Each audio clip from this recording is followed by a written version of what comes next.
করব লড়ব জিতব এই থিমেই ময়দান কাঁপানো কলকাতার নাইট রাইডার্স বাগিয়ে নেয় 2024 আইপিএল শিরোপা। ব্যাটিংয়ে ভয়ঙ্কর হায়দ্রাবাদকে রুখে দিয়েই এবার তারা নামছে ডিফেন্ডিং চ্যাম্পিয়ন হয়ে। তবে গত আসরের দলের চাইতে বড় পরিবর্তন নিয়েই এবারের শিরোপা যুদ্ধে কলকাতা। সিটি অব জয়ের শহরখ্যাত দলটাতে অধিনায়ক থেকে কোচ, মিচেল স্টার্ক থেকে ওপেনিং সমস্যার সমাধান হওয়া ফিল সল্ট, একটা বড় পরিবর্তন নিয়েই শিরোপা ধরে রাখার স্বপ্ন দেখা দলটা কতটা ভয়ঙ্কর, কাঁপাতে পারবে তো ময়দান? কোচ গৌতম গম্ভীর কেকেআর শিবির ছেড়ে এখন ভারতীয় জাতীয় দলের দায়িত্বে। টিম ইন্ডিয়ার খেলোয়াড় তৈরির কারিগর অভিষেক নায়ারও এবার নেই দলটার সাথে। কোচিং প্যানেলে শিরোপাজয়ী দলটার পরিবর্তনের সাথে সাথে দলটাতেও এসেছে বেশ পরিবর্তন। ফিল সল্ট, শ্রেয়স আয়ার ও মিচেল স্টার্ক এই ট্রয়িকেই ছেড়ে দিয়েছে কেকেআর। ফিল সল্ট শিরোপাজয়ী আসরে ওপেনিংয়ে অসাধারণ করেছিলেন। শ্রেয়স আয়ার রান চেয়েছিলেন দুর্দান্ত, আর মিচেল স্টার্ক তো ছিলেন গেম চেঞ্জার। এবার এই তিনজনেরই অভাব পূরণই হবে কেকেআরের জন্য মূল চ্যালেঞ্জ। 2025-এর দলে কলকাতার বড় শক্তি ট্রিপল আরে, অর্থাৎ রিঙ্কু সিং, আন্দ্রে রাসেল ও রামানদীপ সিংয়ে। রিঙ্কু ও রাসেল তো প্রমাণিত দুই ক্রিকেটার।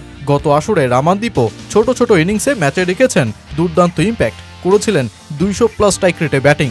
দলটার মূল ব্যাটিং শক্তিও কম নয়। সুনীল নারিনের সাথে কুইন্টিন ডি ককের ওপেনিং জুটি দারুণ অপশন হতে পারে। এছাড়াও রুবমান পাওয়েল, রহমানুল্লাহ গুরবাজ, ভেঙ্কটেশ আয়ার, মঈন আলী ও আন্দ্রে রাসেলদের মতন বিগ হিটাররাও তো দলটার ব্যাটিং পজিশনের অপশনে। অঙ্কৃশ রঘুবংশীও কিছুটা ঝলক দেখিয়েছেন এরই মধ্যে। ঠিক তার ওপর দলটার অধিনায়ক আজিঙ্কা রাহানে যদি তার 2023-এর ফর্ম ফিরে পান, তবে তো এক ভয়ঙ্কর ব্যাটিং ডিপার্টমেন্টই হবে কেকেআরের।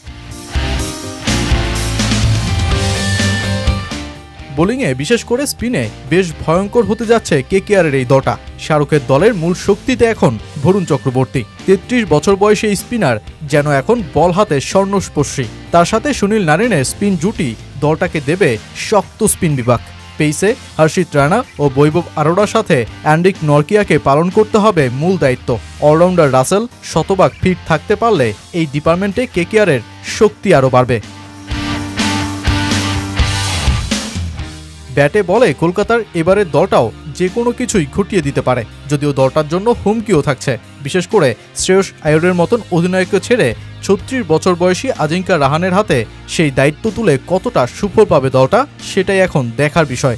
তার উপর ফিল সল্ট ও মিচেল স্টার্কের শূন্যস্থান পূরণে নতুন পরিকল্পনা কাজে লাগবে কিনা সেটাও প্রশ্নের খাতায়।